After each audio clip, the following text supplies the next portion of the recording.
सब चाहते हैं कि क्षेत्र का कल्याण हो। स्वर्ग लोक में जाने से कुछ दिन भी पहले मुझे कहा था, बेटा एक बात याद रखियो, तू निर्भय का बेटा है, कभी अपनी ईमानदारी के साथ सौदा मत करियो।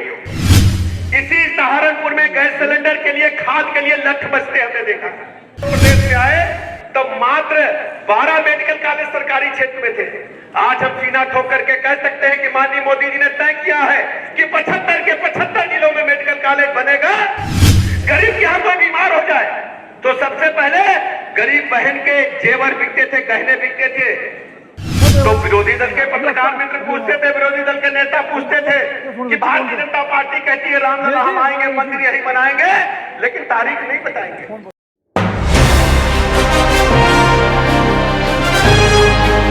माता के सहारनपुर लोकसभा के भारतीय जनता पार्टी के लोकप्रिय प्रत्याशी हमारे छोटे भाई आदरणीय राघव लखनपाल शर्मा जी के नामांकन की विशाल जनसभा में हमारे बीच में उपस्थित हैं।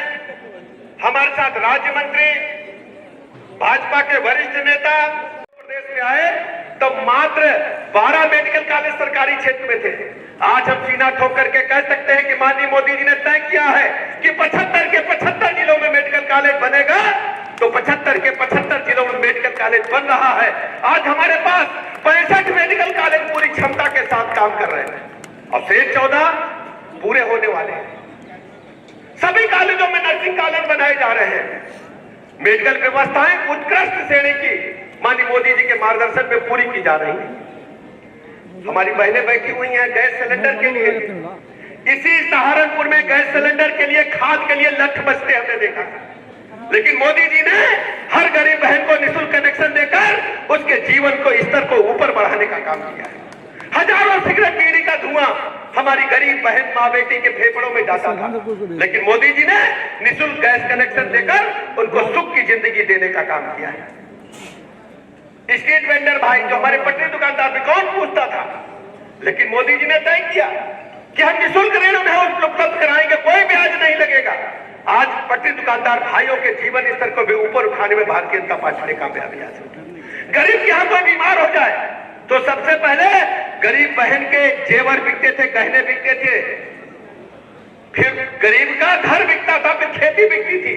5 लाख तक के निःशुल्क इलाज की गारंटी देने का काम माननीय मोदी जी ने देश के हर गरीब आदमी को किया और उत्तर प्रदेश इस योजना में नंबर 1 पर लाने का काम हमारी सरकार ने किया। आज गरीब को चिंता नहीं है, उसके जेब में मोदी जी की गारंटी वाला कार्ड रखा हुआ है। कोरोना महामारी के काल के बगैर तो पूरा नहीं होगा। कोरोना महामारी का काल में सब कुछ बंद था। लोग सोच रहे थे कैसे जीवन चलेगा। दुकान बंद थी, मोटर बंद थी, होटल बंद थे, नौकरी बंद थी, सब लोग घरों में बैठे हुए थे। भोजन को लाले पड़ गए थे, पैसे कहां से आएंगे, भोजन कहां से आएगा। उस समय मोदी जी ने जनधन खाते 0 बैलेंस पर खोले थे, लेकिन आज उन जनधन खातों में मोदी जी ने कोरोना महामारी के काल में इन्हीं बहनों के खाते में हजार रुपए कई बार डाल करके गरीब के चूल्हे को कभी बंद नहीं होने दिया।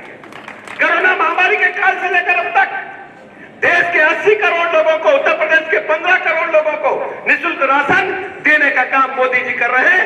ये गारंटी मोदी जी की है, दूसरा कोई नेता नहीं कर सका। कोरोना महामारी में आप जानते हैं अभी भी वो देश परेशान है, लेकिन मोदी जी ने सबको 2-2, 3 दिन वैक्सीन लगा करके हम लोगों के जीवन को सुरक्षित करने का काम मोदी जी ने किया है। ऐसी गारंटी माननीय मोदी जी ने देने का काम किया है। ढेर सारी योजनाएं हैं, सभी योजनाओं को गिनाएंगे तो 3 बजने वाला है। हम आपको माननीय मोदी जी की सभी योजनाओं के बारे में विस्तार से समय समय पर जानकारी देते रहते हैं। आपसे कुछ कहने के लिए आया। राघव भैया खड़े हैं, राघव भैया के नाम में तो ऐसा कि नाम लेते रहिए और भगवान का याद करते रहिए। आप राघव भी हैं,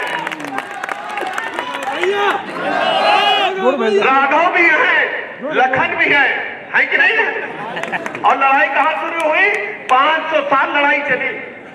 अयोध्या में प्रभु रामलला का भव्य मंदिर बने, 500 साल लड़ाई चली। भारतीय जनता पार्टी अपने एजेंडे में रखती थी तो विरोधी दल के पत्रकार मित्र पूछते थे, विरोधी दल के नेता पूछते थे कि भारतीय जनता पार्टी कहती है रामलला हम आएंगे, मंदिर यही बनाएंगे, लेकिन तारीख नहीं बताएंगे।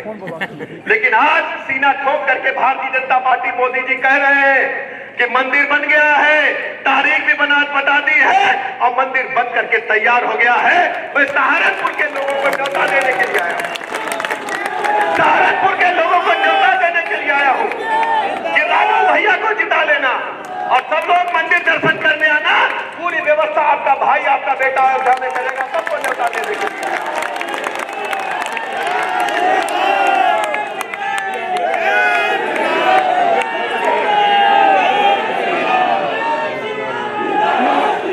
जम्मू कश्मीर भारत का अभिन्न हिस्सा है।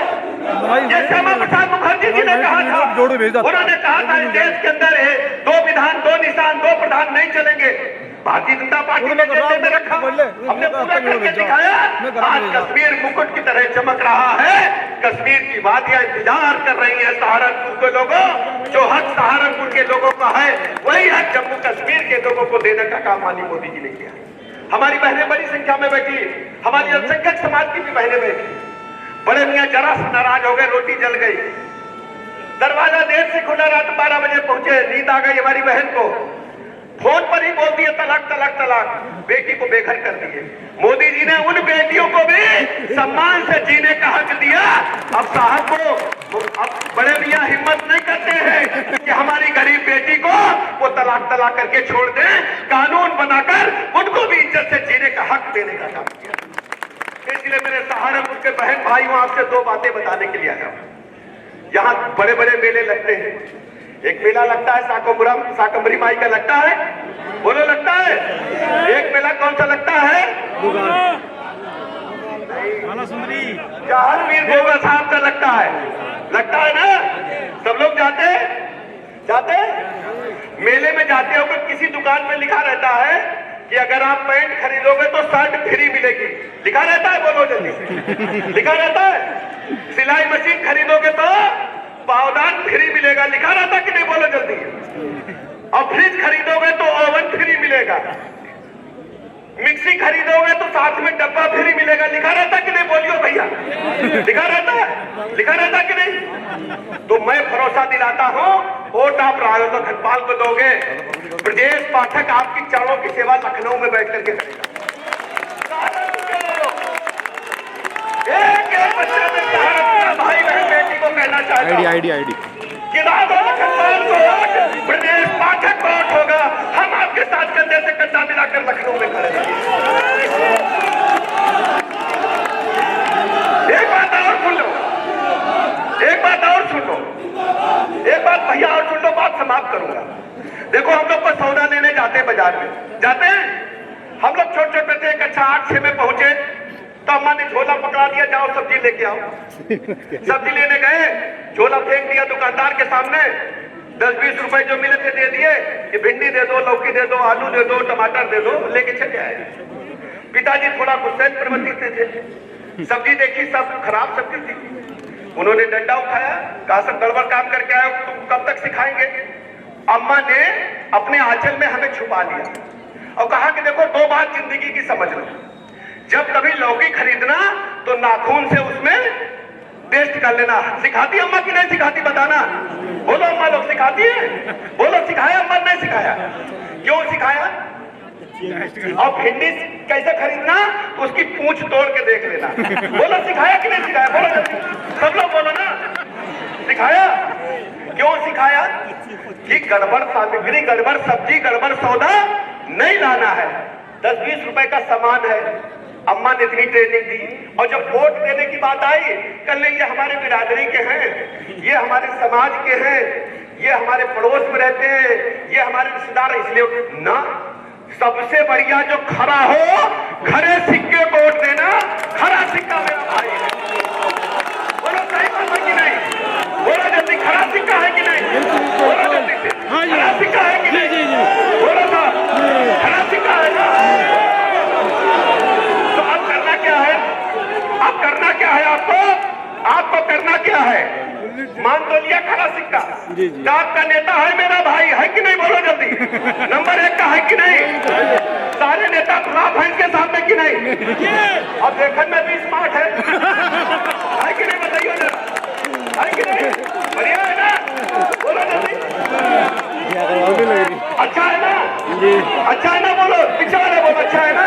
अब करना क्या है? चुनाव कब है? वोट कब पड़ेगा? 19 अप्रैल तक एक एक घर जाना है, एक एक घर जाना है और मोदी जी का संदेश घर घर पहुंचा देना है कि उत्तर प्रदेश सरकार माननीय मोदी जी के मार्गदर्शन में सहारनपुर को गुंडई से अराजकता से मुक्ति दिलाई है। हमारी बहन बेटियां रात को 12 बजे दिन कॉफी और आइसक्रीम खाने के लिए, पीने के लिए सड़क पर निकल सकती है। ये है उत्तर प्रदेश सरकार।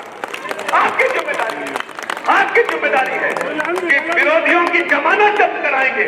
आपकी जिम्मेदारी है, आपको प्रण लेना पड़ेगा कि हम जो भी विरोधी हैं उनकी जमानत जब्त कराएंगे और राघव लखनपाल को एक तरफा वोट डालेंगे। इन्हीं शब्दों के साथ, क्योंकि मेरे पिता ने, मेरी दादी ने अपने प्राण सहारनपुर के लिए न्यौछावर किए थे और मेरी दादी माँ ने स्वर्ग लोक में जाने से कुछ दिन भी पहले मुझे कहा था, बेटा एक बात याद रखियो, तू निर्भय का बेटा है, कभी अपनी ईमानदारी के साथ सौदा मत करियो, कभी अपनी वफादारी के साथ सौदा मत करियो, सच्चाई से और ईमानदारी से सेवा में जुट जाइयो।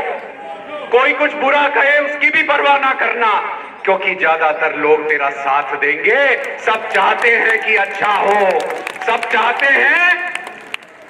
चाहते हैं कि क्षेत्र का कल्याण हो, सब चाहते हैं कि सहारनपुर का विकास हो, सब चाहते हैं कि सहारनपुर में एम्स की स्थापना हो, सब चाहते हैं कि सहारनपुर में रिंग रोड का निर्माण हो, सब चाहते हैं कि सहारनपुर में प्लाईवुड उद्योग का निर्माण हो, सब चाहते हैं कि जब ये दिल्ली देहरादून इकोनॉमिक कॉरिडोर पूर्ण होगा तो सहारनपुर पूंजी निवेश का सबसे बड़ा स्थान हो, सबसे आकर्षक स्थान हो, जहां किसान के 2 बेटे, एक बेटा किसानी देखता हो और दूसरे बेटे को फैक्ट्री में या व्यवसाय में रोजगार मिलता हो। ऐसे सहारनपुर की कल्पना करनी है हमने, और ये कोई बहुत मुश्किल काम नहीं है। आप आशीर्वाद दीजिए, आप सहयोग कीजिए, आप अगले 20 दिन मुझे दीजिए, मैं अगले 5 साल दिन रात आपको दूंगा, 24 घंटे आपको देने का काम करूंगा। और कभी आपका शीश, आपका सर शर्म से नहीं झुकने दूंगा, क्योंकि मेरा लंबा राजनीतिक सामाजिक जीवन रहा है। कभी अनजाने में मुझसे कोई गलती हुई हो, कभी अनजाने में मुझसे कोई गलत शब्द कह दिए गए हो, कभी अनजाने में मुझसे कोई भूल हुई हो, तो मैं प्रभु राम जिनमें मेरी अटूट आस्था है उनको साक्षी मानते हुए, आप सबको नमन करते हुए आप सबसे क्षमा मांगता हूं और आप सबसे आग्रह करता हूं कि आने वाली 19 अप्रैल को, क्योंकि अभी 20-22 दिन हमें बहुत मेहनत करनी है, ये केवल शुरुआत है। इन 20-22 दिनों में इतने बड़े क्षेत्र को कवर करना है। राघव लखनपाल प्रत्याशी नहीं है, आप स्वयं प्रत्याशी हैं। राघव लखनपाल चुनाव नहीं लड़ रहा, यहां बैठा एक एक व्यक्ति, गांव में, मोहल्लों में, हर जगह बैठा हुआ एक एक व्यक्ति अपने आप को राघव लखनपाल समझकर नरेंद्र मोदी जी के हाथों को मजबूत करने का काम करेगा। और जब वहां हाथ उठेंगे दिल्ली में, जब 4 जून को गिनती होगी और उसके पश्चात जब सांसदों के हाथ उठेंगे तीसरी बार मोदी जी को प्रधानमंत्री बनाने के लिए, तो एक हाथ सहारनपुर का भी उठना चाहिए साथियों, एक हाथ सहारनपुर का भी उठना चाहिए। इतना ही कहते हुए मैं पुनः आप सबको नमन करता हूं। उत्तर प्रदेश की डिप्टी सीएम ब्रजेश पाठक कार्यक्रम में शिरकत करने के लिए आए हैं। और सुरक्षा की बात की तो तमाम चारों तरफ आपको दिखाए तो भारी पुलिस फोर्स मौजूद है। और दिखाए अगर आपको किस प्रकार वकीलों ने भी जो है उनका स्वागत करने के लिए किस प्रकार जो सड़कों पर फूल मालाएं हाथों में लिए हुए हैं, इसी तस्वीर हम आपको